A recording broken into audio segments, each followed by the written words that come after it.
अव्वल अल्लाह नूर उपाया, अव्वल अल्लाह नूर उपाया। कुदरत के सब बंदे, कुदरत के सब बंदे,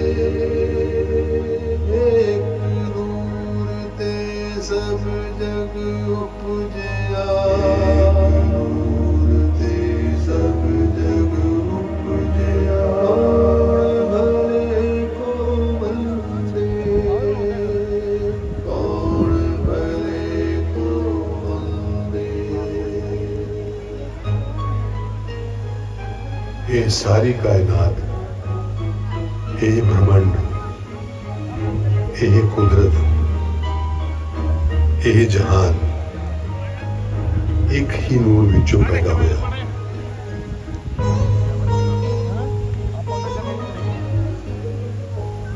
ईश्वर, अल्लाह, गॉड, वाहिगुरु उस एक ही सिरजनहार, एक ही नूर दे अनेक नाम हैं। उसे नूर दी वरोसाई नूरानी जोत गुरु नानक देव जी नाल शुरू हुंदा है। ਉਹ ਗੁਰ ਇਤਿਹਾਸ ਜਿਸ ਦਾ ਸੰਖੇਪ ਨਿਰੂਪਣ ਆਪ ਜੀ ਦੇ ਸਾਹਮਣੇ ਸੱਚਖੰਡ ਸ਼੍ਰੀ ਹਜੂਰ ਸਾਹਿਬ ਵੱਲੋਂ ਕੀਤਾ ਜਾ ਰਿਹਾ ਹੈ।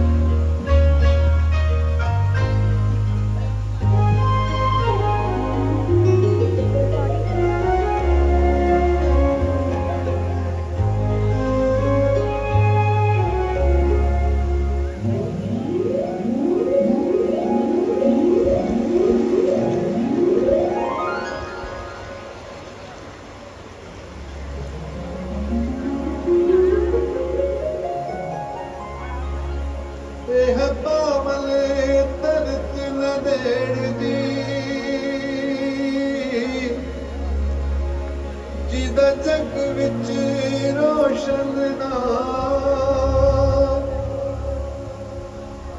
गुरु दसम पिता गोबिंद दे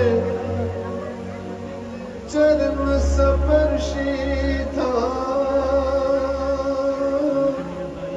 यह पावले दर्द न देड़ दी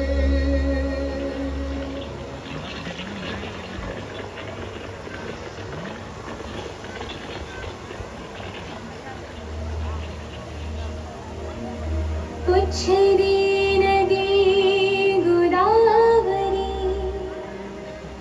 ये है कौन है शाह असवारी। मेरी लहर लहर विच खुल गई, जीती छुह संग रंग हजारनी।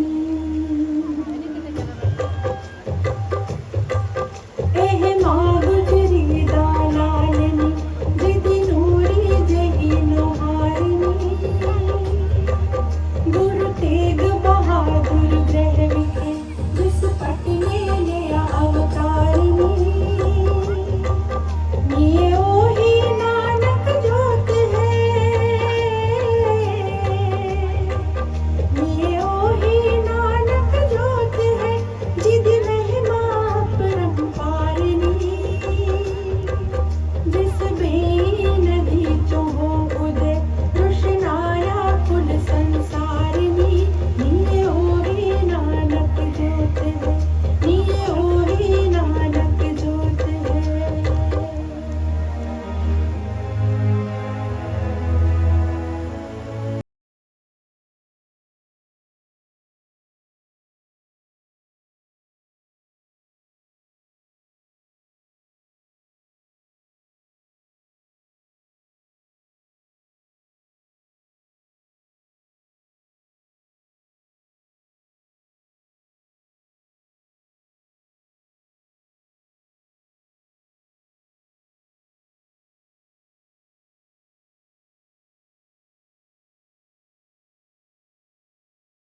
सच, प्रेम, दया, इंसाफ ਅਤੇ ਸਾਂਝੀਵਾਲਤਾ ਦਾ ਪੈਗਾਮ ਦੇਣ ਲਈ ਗੁਰੂ ਨਾਨਕ ਦੇਵ ਜੀ ਆਪਣੇ ਸੰਗੀਤਕਾਰ ਸੰਗੀ ਮੁਸਲਮਾਨ ਰਬਾਬੀ ਮਰਦਾਨੇ ਨੂੰ ਨਾਲ ਲੈ ਕੇ ਆਪਣੀ ਵਿਸ਼ਾਲ ਯਾਤਰਾ ਤੇ ਰਵਾਨਾ ਹੋਏ।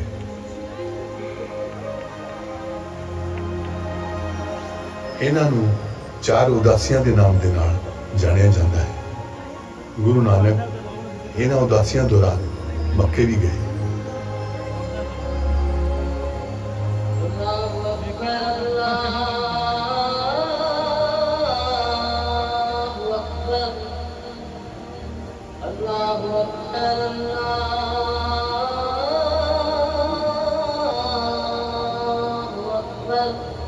ਮੱਕੇ ਵਿੱਚ ਸੁੱਤੇ ਪਏ ਨਾਨਕ ਦੇ ਪੈਰ ਕਾਬੇ ਵੱਲ ਵੇਖ ਕੇ ਕਿਸੇ ਨੇ ਕ੍ਰੋਧ ਨਾਲ ਪੁੱਛਿਆ, ਤੁਸੀਂ ਰੱਬ ਦੇ ਘਰ ਵੱਲ ਪੈਰ ਕਿਉਂ ਪਸਾਰੇ? ਹਸ ਗੁਰੂ ਨਾਨਕ ਆਖਿਆ, ਸਦਾ ਮੰਗੋ ਅਲਾ ਤੋਂ ਖੈਰ, ਜਿੱਧਰ ਰੱਬ ਦਾ ਕਰ ਨਹੀਂ मेरे उतर कर दो पैर। बाबा के आजिया सुख अमला भाजो दोनों रोई, बाबा के आजिया कुछ गल मान दे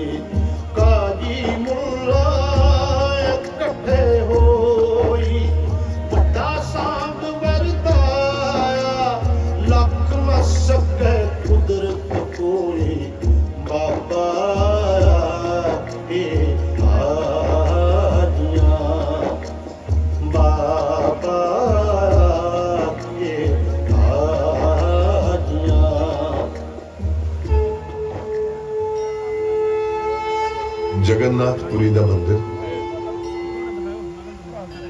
संध्या की आरती का समा, पर नानक मंदिर के बाहर तालियां भरे आसमान हेठ खड़े रहे। पुजारी के पुछन ते कहन लगे, खत्म हो गई आरती? पर मेरे प्रभु की आरती कदे खत्म नहीं होती, ये हर समय हर तां चलती रहती है। ये सारा गगन उसकी आरती का थाल है। सूरज ते चंद दीवियां वांग बढ़ रहे हैं। ये सारा ब्रह्मांड प्रभु का मंदिर है।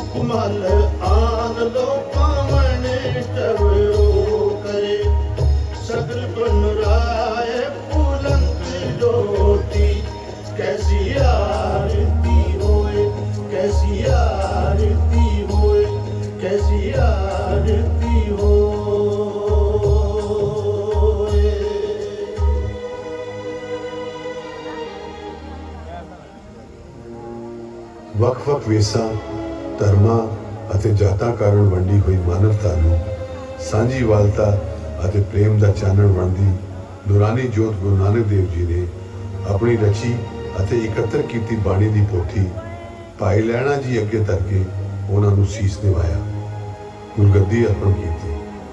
ਭਾਈ ਲਹਿਣੇ ਤੋਂ ਗੁਰੂ ਅੰਗਦ ਬੁਲਾਇਆ।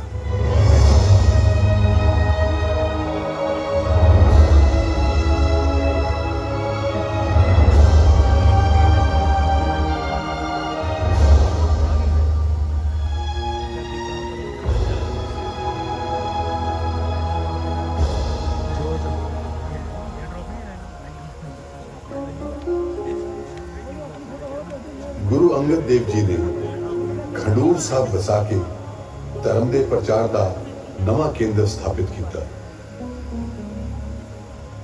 गुरमुखी अखरां दे पसार लई विशेष उपराले किए।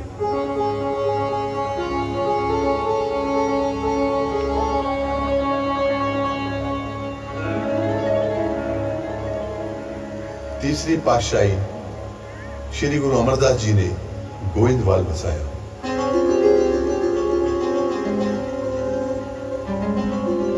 सिख संगतां दी वधदी गिणती दा सदका सांझी पंगत विच बैठ के लंगर छकण दी प्रथा नूं होर भी बल मिलिया।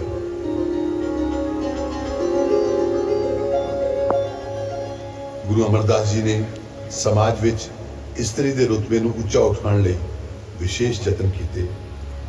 विधवा विआह दी प्रेरणा दित्ती ते सती दी रस्म दा खंडन कीता।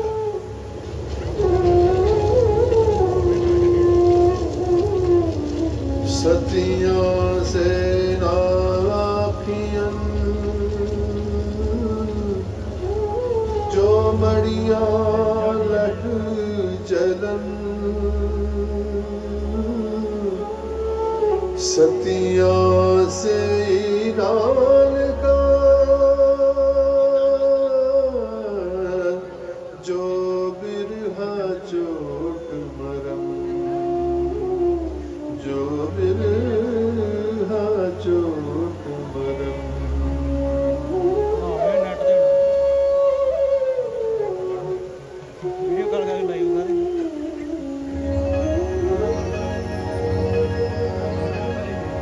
चौथी पातशाही श्री गुरु रामदास जी ने नवा नगर वसाया, जिसनों चक रामदास किया जाता सी, जिसनों असी श्री अमृतसर के नाम के नाल जानते हैं।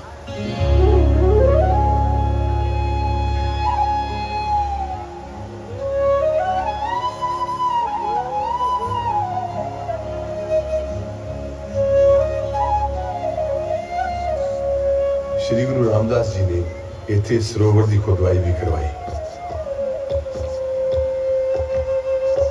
श्री गुरु रामदास जी ने 30 रागां विच बाणी की रचना की।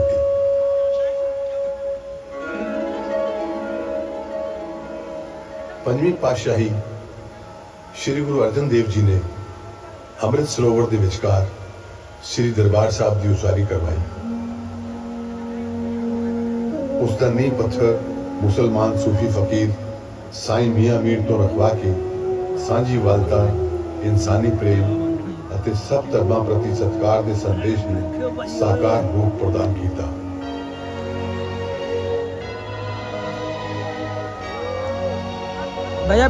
इलाही सुंदरता का मुजस्समा, रूहानी शांति का सोमा ते हर पल रागमई बाणी नाल तरंगित जल विच सुहायमान एक अनूठी मौजूदगी है श्री दरबार साहिब।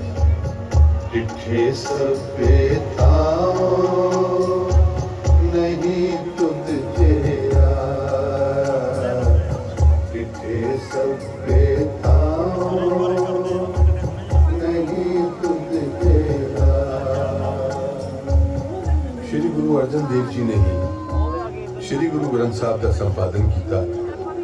इस पावन ग्रंथ विच अपने समेत 5 गुरु साहिबान की बाणी दे नाल वख-वख धर्मां, जातां ਅਤੇ इलाकिਆਂ ਨਾਲ संबंधित संतां, भगतां ते सूफियां की बाणी भी शामिल की। सब धर्म मिल के बैठे, हर जात मिल रही है, काया दे नाल थे, कायनात मिल रही है, कितनी अंकार गूंजे, करतार करुणा धारी, कितने अलख निरंजन, कितने कृष्ण मुरारी, कितने जोगिया दी धूली, कितने शेख दा मुसल्ला, कितने राम राम होवे, कितने होवे अल्लाह अल्लाह, कितने राम राम होवे, कितने होवे अल्लाह अल्लाह। इस पावन ग्रंथ का प्रथम प्रकाश 1604 ईस्वी में श्री दरबार साहब विच किया गया।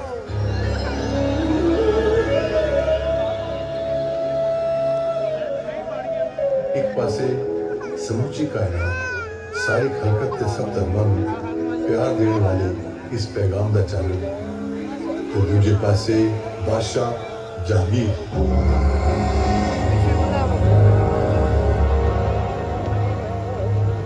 ਉਸ ਕੋਲੋਂ ਤੇ ਉਸ ਦੇ ਤਸਵੀ ਸਲਾਹਕਾਰਾਂ ਕੋਲੋਂ ਇਹ ਨਿਸਦਿਨ ਫੈਲਦਾ ਚਾਨਣ ਜਲਿਆ ਨਾ ਗਿਆ।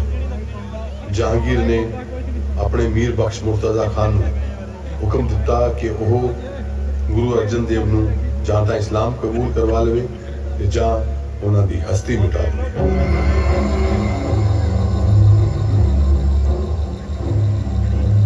ਤਪਦੀ ਤਵੀ, ਤੱਤੀ ਰੇਤ, ਉਬਲਦੀ ਦੇਗ, ਮੁਰਤਜ਼ਾ ਖਾਨ ਨੇ ਗੁਰੂ ਅਰਜਨ ਦੇਵ ਜੀ ਨੂੰ ਅਕਹਿ ਤੇ ਅਸਹਿ ਤਸੀਹੇ ਦਿੱਤੇ। ਸਾਈਂ ਮੀਆਂ ਮੀਰ ਤੜਪ ਉੱਠਿਆ, ਪਰ ਗੁਰੂ ਅਰਜਨ ਦੇਵ ਜੀ ਦੇ ਮੁਖ ਤੇ ਇਹੀ ਵਾਕ ਸੀ, ਤੇਰਾ ਕੀਆ ਮੀਠਾ ਲਾਗੇ, ਹਰ ਨਾਮ ਪਦਾਰਥ ਨਾਨਕ ਮਾਗੇ। ਹਰ ਪਲ ਇਹੀ ਬੋਲ ਉਚਾਰਦਿਆਂ, ਅਸਹਿ ਨੂੰ ਸਹਿੰਦਿਆਂ ਗੁਰੂ ਅਰਜਨ ਦੇਵ ਜੀ ਸ਼ਹੀਦ ਹੋਏ। सूरज किरण मिले, जल का जल हुआ राम, ज्योति ज्योत रड़ी, संपूर्ण ठिया। सूरज किरण मिले, जल का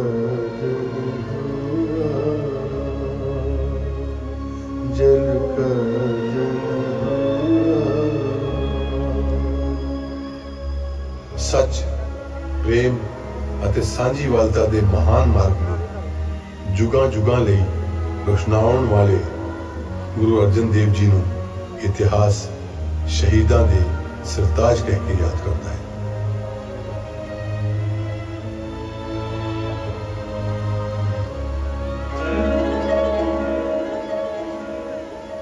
ਛੇਵੇਂ ਪਾਤਸ਼ਾਹ ਸ਼੍ਰੀ ਗੁਰੂ ਹਰਗੋਬਿੰਦ ਜੀ ਨੇ ਮੀਰੀ ਅਤੇ ਪੀਰੀ ਦੀਆਂ ਦੋ ਤਲਵਾਰਾਂ ਪਹਿਨੀਆਂ।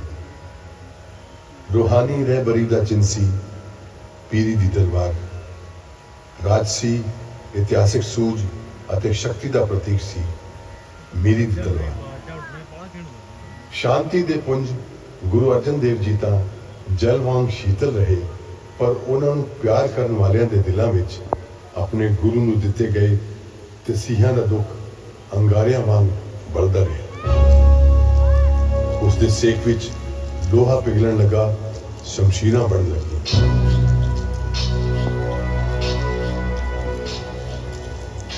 ਗੁਰੂ ਦਰਬਾਰ ਵਿੱਚ ਘੋੜੇ ਅਤੇ ਬੰਦੂਕਾਂ ਦਾ ਚੜਾਵਾ ਚੜਨ ਲੱਗਾ। ਨੱਥਾ ਅਤੇ ਅਬਦੁੱਲਾ ਢਾਡੀ ਬਹਾਦਰ ਯੋਧਿਆਂ ਦੀਆਂ ਵਾਰਾਂ ਗਾਉਣ ਲੱਗੇ। ਗੁਰੂ ਹਰਗੋਬਿੰਦ ਜੀ ਨੇ ਸਿੱਖਾਂ ਨੂੰ ਸੰਤ ਸਿਪਾਹੀ ਬਣਨ ਦਾ ਆਦੇਸ਼ ਦਿੱਤਾ। ਘੋੜ ਸਵਾਰਾਂ ਦੀ ਫੌਜ ਖੜੀ ਕੀਤੀ। ਸਿੱਖ ਦੁਨਿਆਵੀ ਬਾਦਸ਼ਾਹਾਂ ਤੋਂ ਬੇਪਰਵਾਹ ਅਤੇ ਨਾਬਰ ਹੋ ਗਏ। ਉਹਨਾਂ ਨੇ ਆਪਣੇ ਗੁਰੂ ਨੂੰ ਦੀਨ ਦੁਨੀ ਦਾ ਬਾਦਸ਼ਾਹ ਆਖਿਆ। ਉਹ ਇੱਥੇ ਕਿਹੜਾ ਅਗਲੀ ਸ਼ਹਿਨਸ਼ਾਹ, ਕੀ ਬਾਬਰ ਕੀ ਜਹਾਂਗੀਰ, ਇੱਥੇ ਵਾੜੀ ਖੇਤ ਨੂੰ ਖਾਮਦੀ, ਇੱਥੇ ਬਿਲਕੇ ਮੀਆਂ ਮੀਰ। ਅੱਜ ਸ਼ਾਹੀ ਜ਼ੁਲਮ ਦੇ ਸਾਹਮਣੇ ਉਹ ਸਾਡੀ ਲਿਸ਼ਕ ਉੱਠੀ ਸ਼ਮਸ਼ੀਰ। ਉਹ ਸਾਡਾ ਦੀਨ ਦੁਨੀ ਦਾ ਪਾਤਸ਼ਾਹ, ਸਾਡਾ ਸਤਿਗੁਰ ਮੀਰ ਤੇ ਪੀਰ, ਸਾਡਾ ਸਤਿਗੁਰ ਮੀਰ ਤੇ ਪੀਰ, ਸਾਡਾ ਸਤਿਗੁਰ ਮੀਰ ਤੇ ਪੀਰ। ਪੀਰੀ ਅਤੇ ਮੀਰੀ ਦੇ ਸੰਕਲਪ ਨੂੰ ਸਾਕਾਰ ਰੂਪ ਬਖਸ਼ਣ ਲਈ ਗੁਰੂ ਹਰਗੋਬਿੰਦ ਜੀ ਨੇ ਸ਼੍ਰੀ ਦਰਬਾਰ ਸਾਹਿਬ ਦੇ ਸਨਮੁਖ ਸ਼੍ਰੀ ਅਕਾਲ ਤਖਤ ਸਾਹਿਬ ਦਾ ਨਿਰਮਾਣ ਕਰਵਾਇਆ। ਇਸ ਦੌਰਾਨ ਸ਼ਾਹੀ ਫੌਜਾਂ ਨੇ ਅਨੇਕ ਵਾਰ ਗੁਰੂ ਦਰਬਾਰ ਤੇ ਭਾਰੀ ਫੌਜੀ ਸ਼ਕਤੀ ਨਾਲ ਹਮਲੇ ਕੀਤੇ।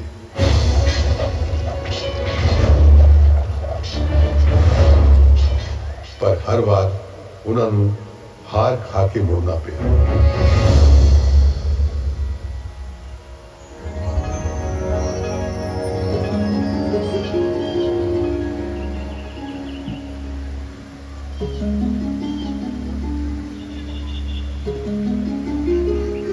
कोमल चित कुदरत रसिक सतवें गुरु हर राय,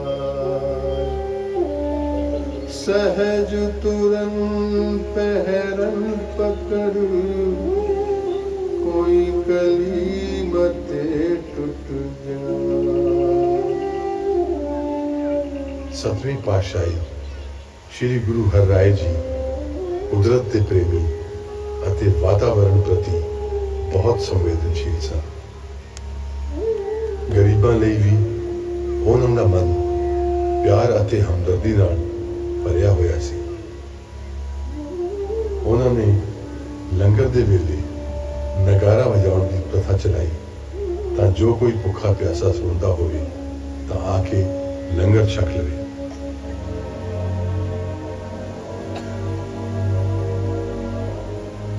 उधर हिंद दे बदल गए तौर तेवर, औरंगजेब तख्त नशीन होया, शाहां ते फकीरां दा जोड़ के रिश्ता होर भी हुण तां संगीन होया। ਜਦੋਂ ਔਰੰਗਜ਼ੇਬ ਤਖਤ ਤੇ ਬੈਠਾ ਤਾਂ ਉਸਨੇ ਗੁਰੂ ਹਰਰਾਏ ਜੀ ਨੂੰ ਦਿੱਲੀ ਆਉਣ ਦਾ ਸੱਦਾ ਭੇਜਿਆ। ਗੁਰੂ ਹਰਰਾਏ ਜੀ ਨੇ ਆਪਣੇ ਵੱਡੇ ਪੁੱਤਰ ਰਾਮ ਰਾਏ ਨੂੰ ਆਪਣਾ ਨੁਮਾਇੰਦਾ ਬਣਾ ਕੇ ਭੇਜਿਆ। ਔਰੰਗਜ਼ੇਬ ਨੇ ਗੁਰੂ ਗ੍ਰੰਥ ਸਾਹਿਬ ਜੀ ਦੀ ਇੱਕ ਤੁਕ ਤੇ ਇਤਰਾਜ਼ ਕੀਤਾ ਤਾਂ ਰਾਮ ਰਾਏ ਨੇ ਤੁਕ ਦਾ ਇੱਕ ਸ਼ਬਦ ਬਦਲ ਦਿੱਤਾ। ਆਪਣੇ ਪੁੱਤਰ ਦੀ ਇਸ ਇਖਲਾਕੀ ਕਾਇਰਤਾ ਕਾਰਨ ਗੁਰੂ ਹਰਰਾਏ ਜੀ ਨੇ ਉਸ ਨੂੰ ਬੇਦਖਲ ਕਰ ਦਿੱਤਾ ਤੇ ਗੁਰਗੱਦੀ ਆਪਣੇ ਛੋਟੇ ਪੁੱਤਰ ਗੁਰੂ ਹਰਕ੍ਰਿਸ਼ਨ ਜੀ ਨੂੰ ਅਰਪਿਤ ਕੀਤੀ।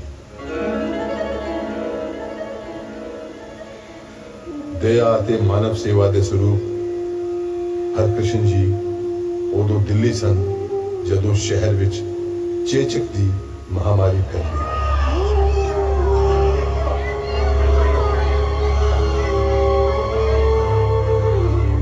ਸਿੱਖ ਸੰਗਤ ਸਮੇਤ ਦਿਨ ਰਾਤ ਰੋਗੀਆਂ ਦੀ ਸੇਵਾ ਕਰਦੇ ਗੁਰੂ ਹਰਕ੍ਰਿਸ਼ਨ ਜੀ ਆਪ ਬਿਮਾਰ ਹੋ ਗਏ ਤੇ ਕੁਝ ਦਿਨਾਂ ਬਾਅਦ ਜੋਤੀ ਜੋਤ ਸਮਾ ਗਏ।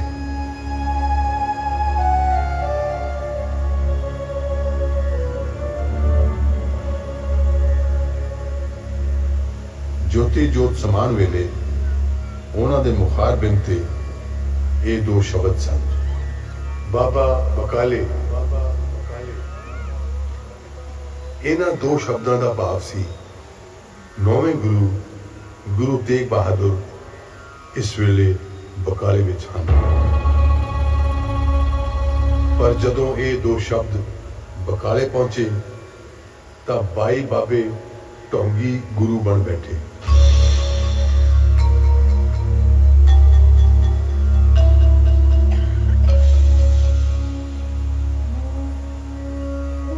पर गुरु तेग बहादुर शांत अडोल अपनी कुटिया विच प्रभु के सिमरन विच लीन रहे। उधर पंजाब के मशहूर सौदागर मक्खन शाह लुबाणा की बेड़ी दरिया की घुमण घेरी विच डामाडोल हो रही सी।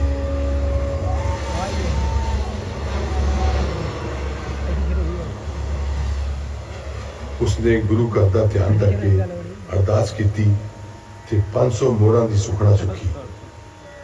ਉਸ ਦੀ ਬੇੜੀ ਸਹੀ ਸਲਾਮਤ ਕੰਢੇ ਲੱਗੀ। ਸੁਖਣਾ ਪੂਰੀ ਕਰਨ ਲਈ ਉਹ ਬਕਾਲੇ ਪਹੁੰਚਿਆ ਤਾਂ 22 ਗੁਰੂ ਦੇਖ ਕੇ ਹੈਰਾਨ ਹੋਇਆ, ਪਰ 5-5 ਮੋਹਰਾਂ ਹਰ ਆਪੇ ਬਣੇ ਗੁਰੂ ਅੱਗੇ ਤਰੀ ਗਿਆ।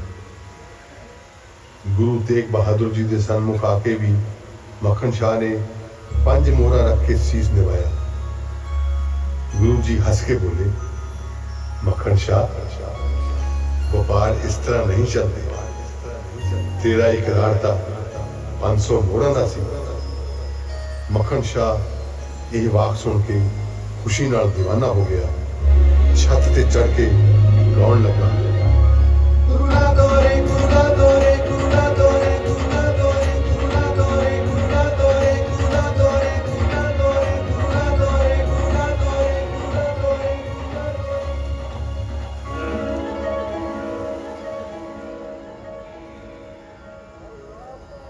ਨੌਵੇਂ ਪਾਤਸ਼ਾਹ ਸ਼੍ਰੀ ਗੁਰੂ ਤੇਗ ਬਹਾਦਰ ਜੀ ਜਦੋਂ ਪੂਰਬ ਦੀ ਯਾਤਰਾ ਤੇ ਨਿਕਲੇ ਤਾਂ ਪਰਿਵਾਰ ਨੂੰ ਪਟਨਾ ਸਾਹਿਬ ਛੱਡ ਕੇ ਅਸਾਮ ਦੀ ਯਾਤਰਾ ਤੇ ਚਲੇ ਗਏ। ਇਸੇ ਸਫ਼ਰ ਦੌਰਾਨ ਹੀ ਉਹਨਾਂ ਨੂੰ ਮਾਤਾ ਗੁਜਰੀ ਦੀ ਕੁੱਖੋਂ ਪੁੱਤਰ ਦੇ ਜਨਮ ਦੀ ਖਬਰ ਮਿਲੀ। ਪੁੱਤਰ ਦਾ ਨਾਮ ਗੋਬਿੰਦ ਰੱਖਿਆ ਗਿਆ। गोविंद प्रगटे पटना नगरी, तन सुजननी माता गुजरी। गोविंद प्रगटे पटना नगरी, तन सुजननी माता गुजरी।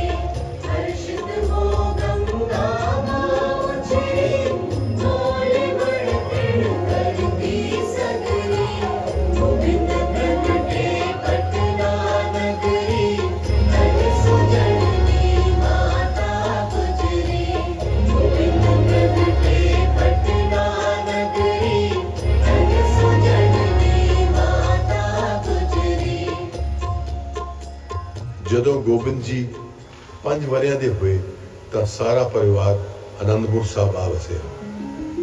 ਇੱਥੇ ਹੀ ਗੋਬਿੰਦ ਜੀ ਨੇ ਸ਼ਾਸਤਰਾਂ ਅਤੇ ਸ਼ਸਤਰਾਂ ਦੀ ਸਿੱਖਿਆ ਹਾਸਲ ਕੀਤੀ। ਸੰਸਕ੍ਰਿਤ, ਫਾਰਸੀ, ਪੰਜਾਬੀ ਅਤੇ ਬ੍ਰਿਜ ਆਦਿ ਭਾਸ਼ਾਵਾਂ ਦਾ ਗਿਆਨ ਪ੍ਰਾਪਤ ਕੀਤਾ। ਘੋੜਸਵਾਰੀ, ਤੀਰੰਦਾਜ਼ੀ ਅਤੇ ਕਿਰਪਾਨ ਦੇ ਕਰਤਬਾਂ ਵਿੱਚ ਨਿਪੁੰਨ ਹੋਏ। ਇਹੀ ਉਹ ਵਕਤ ਸੀ ਜਦ ਦਿੱਲੀ ਦੇ ਤਖਤ ਤੇ ਬੈਠਾ ਬਾਦਸ਼ਾਹ ਔਰੰਗਜ਼ੇਬ ਭੈ ਅਤੇ ਜ਼ੁਲਮ ਦੇ ਨਾਲ ਸਾਰੇ ਹਿੰਦੁਸਤਾਨ ਨੂੰ ਦੀਨ ਦੇ ਰੰਗ ਵਿੱਚ ਰੰਗਣਾ ਚਾਹੁੰਦਾ ਸੀ।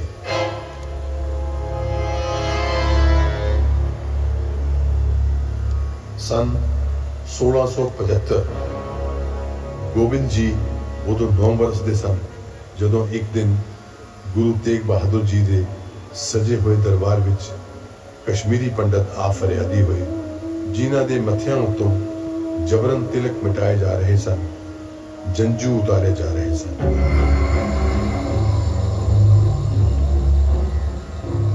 ਉਹਨਾਂ ਦੀ ਦਰਦ ਭਰੀ ਵਿਥਿਆ ਸੁਣ ਕੇ ਸ਼੍ਰੀ ਗੁਰੂ ਤੇਗ ਬਹਾਦਰ ਜੀ ਅਜੇ ਖਾਮੋਸ਼ ਹੀ ਸਨ ਕਿ ਬਾਲ ਗੋਬਿੰਦ ਬੋਲ ਉਠੇ।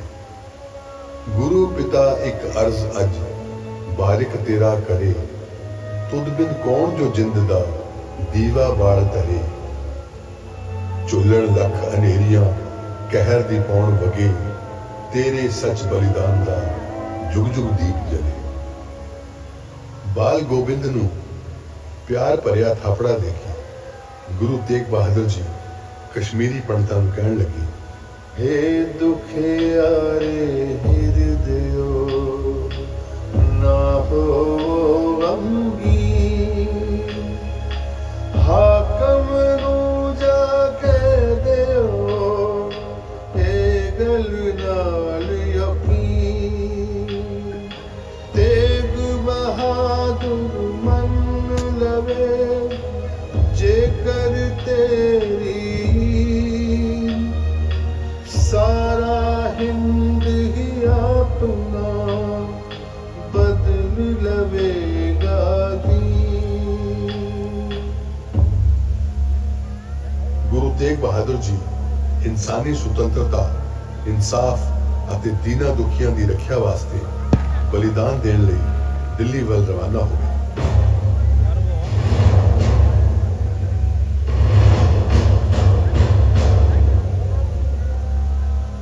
ਉਹਨਾਂ ਨੂੰ ਗ੍ਰਿਫਤਾਰ ਕਰਕੇ ਇਸਲਾਮ ਕਬੂਲ ਕਰਨ ਲਈ ਕਈ ਤਰ੍ਹਾਂ ਦੇ ਲਾਲਚ ਅਤੇ ਖੌਫ ਦਿੱਤੇ ਗਏ। ਕੋਈ ਪੇਸ਼ ਨਾ ਚਲਦੀ ਦੇਖ ਕੇ ਦਿੱਲੀ ਦੇ ਚਾਂਦਨੀ ਚੌਕ ਵਿੱਚ ਉਹਨਾਂ ਦੀਆਂ ਨਜ਼ਰਾਂ ਦੇ ਸਾਹਮਣੇ ਉਹਨਾਂ ਦੇ ਪਿਆਰੇ ਸਿੱਖਾਂ ਨੂੰ ਅੰਤਾਂ ਦੇ ਤਸੀਹੇ ਦੇ ਕੇ ਸ਼ਹੀਦ ਕੀਤਾ ਗਿਆ ਤਾਂ ਜੋ ਗੁਰੂ ਦਾ ਦਿਲ ਦਹਿਲ ਜਾਵੇ। ਭਾਈ ਮਤੀ ਦਾਸ ਜੀ ਨੂੰ ਆਰੇ ਨਾਲ ਚੀਰਿਆ ਗਿਆ। ਭਾਈ ਸਤੀ ਦਾਸ ਜੀ ਨੂੰ ਜਿਉਂਦਿਆਂ ਅੱਗ ਵਿੱਚ ਜਲਾਇਆ।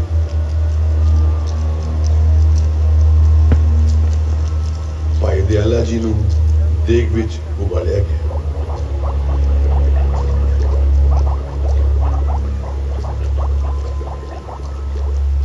ਔਰੰਗਜ਼ੇਬ ਅਤੇ ਉਸ ਦੀ ਮੁਗਲਿਆ ਸਲਤਨਤ ਗੁਰੂ ਜੀ ਨੂੰ ਦੀਨ ਕਬੂਲ ਕਰਵਾਉਣ ਦੀ ਕੋਸ਼ਿਸ਼ ਕਰਦੀ ਹਾਰ ਗਈ। ਔਰੰਗਜ਼ੇਬ ਨੇ ਹੁਕਮ ਦਿੱਤਾ, ਸਿਰ ਕਲਮ ਕਰ ਦਿੱਤਾ ਜਾਵੇ ਔਰ ਖਬਰਦਾਰ ਕੋਈ ਇਸ ਸਿਰ ਅਤੇ ਜਿਸਮ ਨੂੰ ਇਸ ਜ਼ਮੀਨ ਤੋਂ ਉਠਾਉਣ ਦੀ ਜੁਰਤ ਨਾ ਕਰੇ।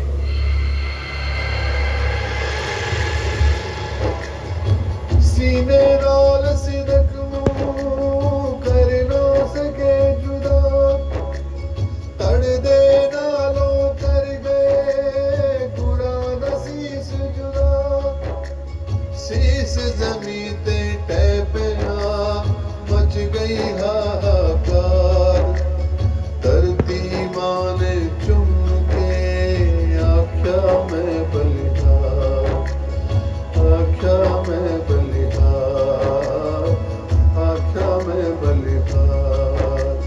देख बहादुर के चलत पयो जगत में शोक, है सब जग भयो जय जय जय सुनो, जय जय जय सुनो, जय जय जय सुनो।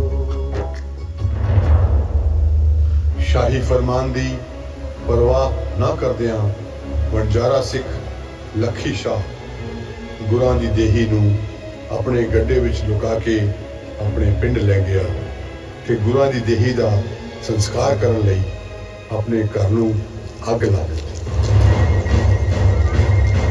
ਭਾਈ ਜੈਤਾ ਗੁਰਾਂ ਦੇ ਸੀਸ ਨੂੰ ਆਪਣੀ ਬੁੱਕਲ ਵਿੱਚ ਲੁਕਾ ਕੇ ਰਾਤਾਂ ਅਤੇ ਝੱਖੜ ਚੀਰਦਾ ਆਨੰਦਪੁਰ ਸਾਹਿਬ ਗੁਰੂ ਗੋਬਿੰਦ ਸਿੰਘ ਜੀ ਕੋਲ ਪਹੁੰਚਿਆ ਤੇ ਉਹਨਾਂ ਨੂੰ ਗੁਰੂ ਦਾ ਸੀਸ अर्पित किया।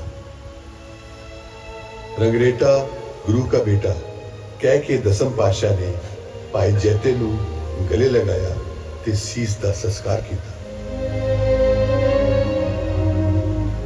गुरु पिता दी शहादत दसम पातशाह दे नैणां नूं ऐसी नमी ते लौ दे गई कि उन्होंने आउंदे समयां नूं अनंत काल तक निहारिया। आउण वाले ਸਮਿਆਂ ਵਿੱਚ ਆਪਣੇ ਸਿੱਖਾਂ ਨੂੰ ਜ਼ਬਰ ਅਤੇ ਜ਼ੁਲਮ ਨਾਲ ਟਕਰਾਉਣ ਲਈ ਤਿਆਰ ਹੋਣ ਦਾ ਆਦੇਸ਼ ਦਿੱਤਾ।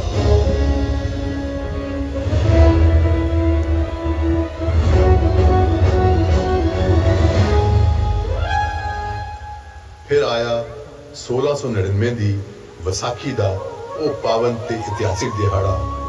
ਹੱਥ ਵਿੱਚ ਨੰਗੀ ਸ਼ਮਸ਼ੀਰ ਲੈ ਕੇ ਹਿੰਦੁਸਤਾਨ ਦੀਆਂ ਚਾਰਾਂ ਦਿਸ਼ਾਵਾਂ ਤੋਂ ਆਈ ਸੰਗਤ ਤੋਂ ਸੀਸ ਦੀ ਮੰਗ ਕੀਤੀ। ਪੰਜ ਮਰਜੀਵੜਿਆਂ ਨੇ ਆਪਣੇ ਸੀਸ ਗੁਰੂ ਨੂੰ ਅਰਪਿਤ ਕੀਤੇ। ਇਹਨਾਂ ਨੂੰ ਦਸਮ ਪਾਤਸ਼ਾਹ ਨੇ ਖੰਡੇ ਬਾਟੇ ਦਾ ਅੰਮ੍ਰਿਤ ਪਾਨ ਕਰਾਇਆ, ਗਲ ਨਾਲ ਲਾਇਆ, ਗੁਰੂ ਦੇ ਪਿਆਰੇ ਕਿਹਾ। ਫਿਰ ਇਹਨਾਂ ਪੰਜਾਂ ਪਿਆਰਿਆਂ ਤੋਂ ਖੁਦ ਅੰਮ੍ਰਿਤ ਪਾਨ ਕਰਕੇ ਆਪੇ ਗੁਰਚੇਲਾ ਦੀ ਅਨੋਖੀ ਮਿਸਾਲ ਕਾਇਮ ਕੀਤੀ।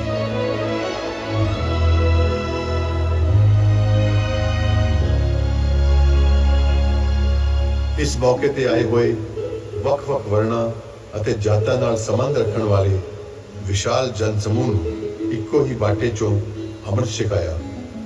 ਸਦੀਆਂ ਤੋਂ ਚੱਲਦੇ ਆ ਰਹੇ ਜਾਤ ਪਾਤ ਦੇ ਸਰਾਪ ਨੂੰ ਇੱਕੋ ਪਲ ਵਿੱਚ ਮਿਟਾ ਕੇ ਖਾਲਸਾ ਪੰਥ ਦੀ ਸਿਰਜਣਾ ਕੀਤੀ, ਜਿਸ ਨੂੰ ਇੱਕ ਨਵਾਂ ਵੇਸ ਦੇ ਕੇ ਅਕਾਲ ਪੁਰਖ ਦੀ ਫੌਜ ਕਿਹਾ।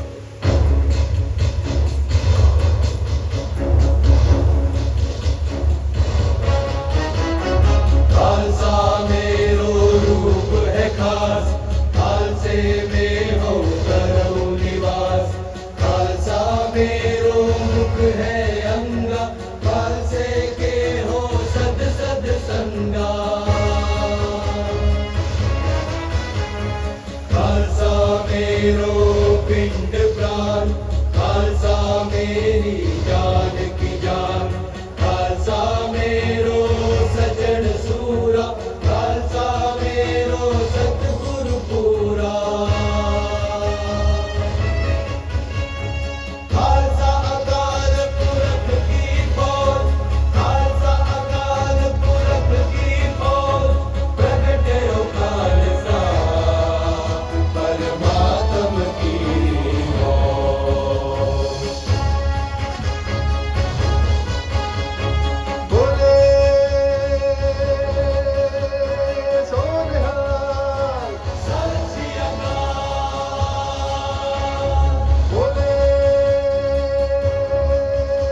ਸੱਚ, ਪ੍ਰੇਮ ਅਤੇ ਚੜ੍ਹਦੀ ਕਲਾ ਦੇ ਇਸ ਬੇਖੌਫ ਕਾਫਲੇ ਨੂੰ ਦੇਖ ਕੇ ਜ਼ੁਲਮ ਅਤੇ ਬੇਇਨਸਾਫੀ ਦੀ ਸਤਾਈ ਹੋਈ ਖਲਕਤ ਵਿੱਚ ਆਸ ਅਤੇ ਉਤਸ਼ਾਹ ਦੀ ਨਵੀਂ ਲਹਿਰ ਦੌੜ ਗਈ।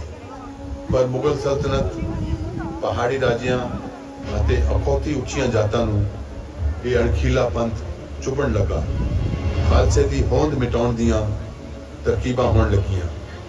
ਖੁਦਗਰਜ਼ ਅਤੇ ਹੰਕਾਰੀ ਤਾਕਤਾਂ ਸਿਰ ਜੋੜਨ ਲੱਗੀਆਂ। ਚਾਰੇ ਪਾਸਿਓਂ ਜ਼ੁਲਮ ਦਾ ਗਰਦ ਗੁਬਾਰ ਇਕੱਠਾ ਹੋਣ ਲੱਗਾ। ਸੱਚ, ਆਤਮ ਸਨਮਾਨ ਅਤੇ ਇਨਸਾਫ ਦੀਆਂ ਲਾਟਾਂ ਨੂੰ ਬੁਝਾਉਣ ਲਈ ਵਾਰ-ਵਾਰ ਜ਼ੁਲਮ ਅਤੇ ਬੇਇਨਸਾਫੀ ਦੇ ਚੱਕਰ ਚੁੱਲੇ। ਪਹਾੜੀ ਰਾਜਿਆਂ ਅਤੇ ਮੁਗਲਿਆ ਸਲਤਨਤ ਦੀਆਂ ਭਾਰੀ ਫੌਜਾਂ ਨੇ ਰਲ ਕੇ बार-बार हमले करते। 1.25 लाख से एक लड़ाऊं जो गुरु वाक अनुसार गुरु दा खालसा बेमिसाल बहादुरी नाल लड़िया। सरबंसदानी बेकसां दे यार गुरु गोबिंद सिंह जी ने अकाल पुरख दे आदेश मुताबिक दुनिया उत्ते सच, हक ਅਤੇ इंसाफ दी रब्बी हुकूमत कायम करने लई अपना सारा सरबंस कुर्बान कर दिता। इतिहास विच इस दी मिसाल किते होर नहीं मिलती। चमकौर दी गढ़ी विच अपने वड्डे साहिबजादियां अजीत सिंह ते जुझार सिंह नूं अपने हत्थीं शहीदी गाले बन के जूझण लई ਤੋਰਿਆ। भारी फौज का मुकाबला करते हुए गुरु दे लाल रण खेतर विच शहीद होए।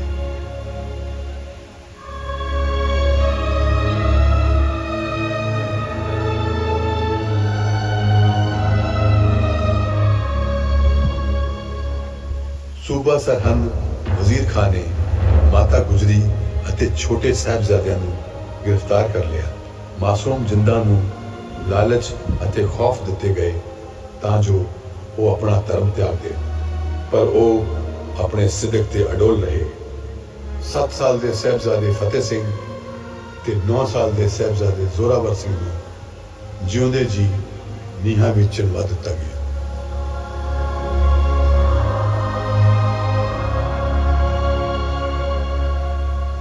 ਇਹਨਾਂ ਮਾਸੂਮ ਜਿੰਦਾਂ ਦੀ ਸ਼ਹਾਦਤ ਦੀ ਖਬਰ ਸੁਣ ਕੇ ਮਾਤਾ ਗੁਜਰੀ ਨੇ ਪ੍ਰਾਣ ਤਿਆਗ ਦਿੱਤੇ। ਮਾਤਾ ਪਿਤਾ ਅਤੇ ਚਾਰੇ ਪੁੱਤਰਾਂ ਦੀ ਕੁਰਬਾਨੀ ਦੇ ਕੇ ਵੀ ਮਾਛੀਵਾੜੇ ਦੇ ਜੰਗਲ ਵਿੱਚ ਇਕੱਲੇ ਬੈਠੇ ਸਰਬੰਸਦਾਨੀ ਗੁਰੂ ਗੋਬਿੰਦ ਸਿੰਘ ਜੀ ਦੇ ਮੁਖਾਰਬਿੰਦ ਤੇ ਅਕਾਲ ਪੁਰਖ ਲਈ ਗਹਿਰੇ ਪ੍ਰੇਮ ਅਤੇ ਸ਼ੁਕਰਾਨੇ ਦੇ ਬੋਲ ਸਨ। ਮਿੱਤਰ ਪਿਆਰੇ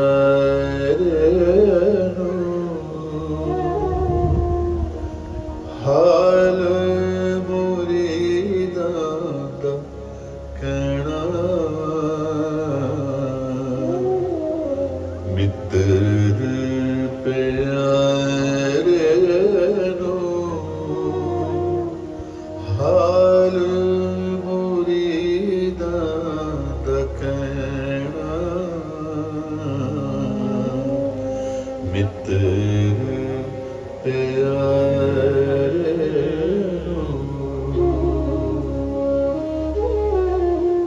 तुद बिन रोग रजाइयां दायोडन,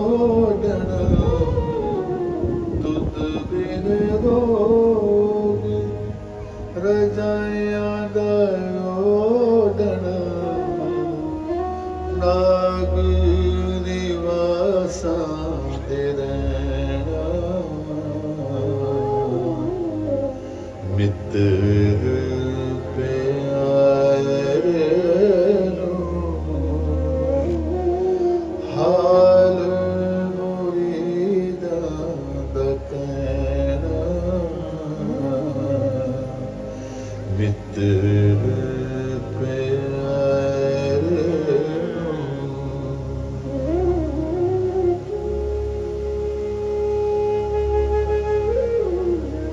दीना कांगड़ विखे दसम पातशाह ने फारसी शायरी विच औरंगजेब के नाम जफरनामा लिखा, जिस विच उन्होंने औरंगजेब नूं ਉਸਦੇ ਕੀਤੇ ਗੁਨਾਹਾਂ ਦਾ ਅਹਿਸਾਸ ਕਰਵਾਇਆ।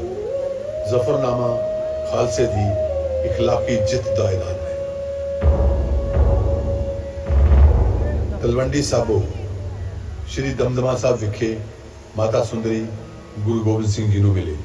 ਉਹਨਾਂ ਨੇ ਦਸਮ ਪਾਤਸ਼ਾਹ ਨੂੰ ਪੁੱਛਿਆ, हे ਪਾਤਸ਼ਾਹ, ਚਾਰ ਚੰਨ ਜਿਹੇ ਮੁਖੜਿਆਂ ਚੋਂ ਇੱਕ ਵੀ ਨਜ਼ਰ ਨਹੀਂ ਆ ਰਿਹਾ, ਕਿੱਥੇ ਛੱਡ ਆਏ ਹੋ ਚਾਰੇ ਲਾਲ?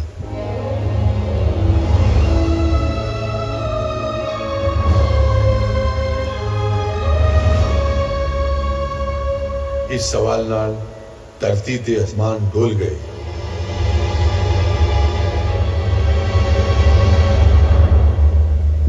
ਦਸਮ ਪਾਤਸ਼ਾਹ ਵੱਲੋਂ ਜਵਾਬ ਵਿੱਚ ਕਹੇ ਬੋਲਾਂ ਨੇ ਡੋਲਦੀ ਧਰਤੀ ਤੇ ਅਸਮਾਨ ਨੂੰ ਥੰਮ ਲਿਆ।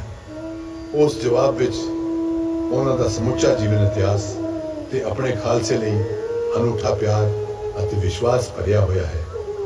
ਗੁਰੂ ਗੋਬਿੰਦ ਸਿੰਘ ਜੀ ਨੇ ਦੀਵਾਨ ਵਿੱਚ ਸਜੇ ਸਿੰਘਾਂ ਵੱਲ ਸੰਕੇਤ ਕਰਕੇ ਕਿਹਾ, इन पुत्रन के शीस पर वार दिए सुत चार, चार हुए तो क्या हुआ, जीवत कई हजार।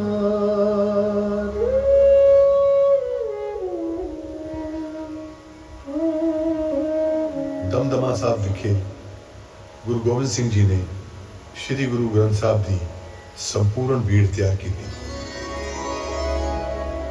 ਭਾਈ ਮਨੀ ਸਿੰਘ ਤੇ ਹੋਰ ਲਿਖਾਰੀਆਂ ਤੋਂ ਉਸ ਬੀੜ ਦੇ ਉਤਾਰੇ ਤਿਆਰ ਕਰਵਾਏ ਤੇ ਦੱਖਣ ਦੀ ਯਾਤਰਾ ਤੇ ਰਵਾਨਾ ਹੋ ਗਏ।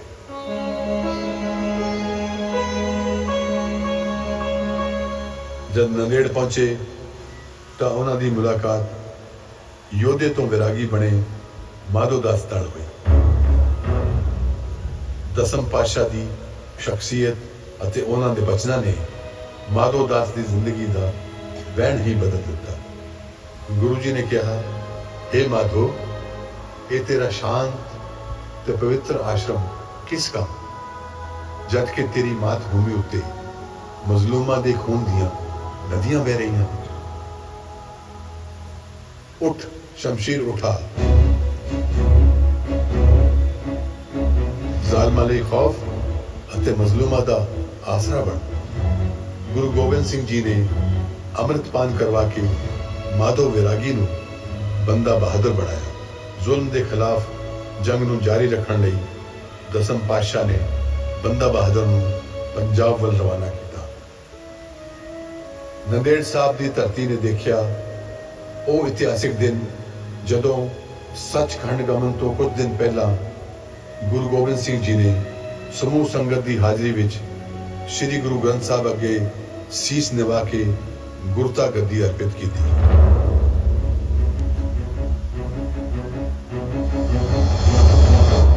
ਤੇ ਸੰਗਤ ਨੂੰ ਆਦੇਸ਼ ਦਿੱਤਾ ਕਿ ਅੱਜ ਤੋਂ ਜੁਗੋ ਜੁਗ ਅਟਲ ਸ਼੍ਰੀ ਗੁਰੂ ਗ੍ਰੰਥ ਸਾਹਿਬ ਹੀ ਗੁਰੂ ਹੋਣਗੇ।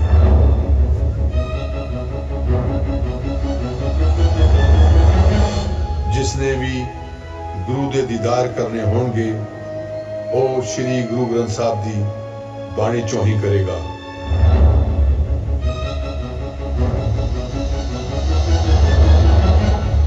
ਗੁਰੂ ਗ੍ਰੰਥ ਸਾਹਿਬ ਦੀ ਬਾਣੀ ਤੋਂ ਚਾਨਣ ਲੈ ਕੇ ਜੋ ਵੀ ਫੈਸਲੇ ਹੋਣਗੇ ਉਹ ਗੁਰੂ ਦੇ ਹੀ ਫੈਸਲੇ ਹੋਣਗੇ।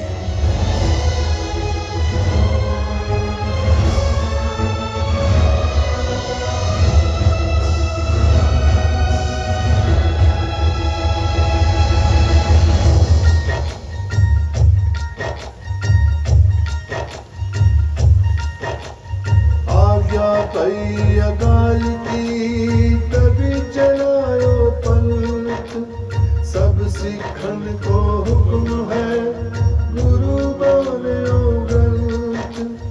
गुरु ग्रंथ जी मान्यो प्रगट गुरा की देह, जो प्रभु को मिल वो चाहे खोज शब्द में ले। राज करेगा खालसा,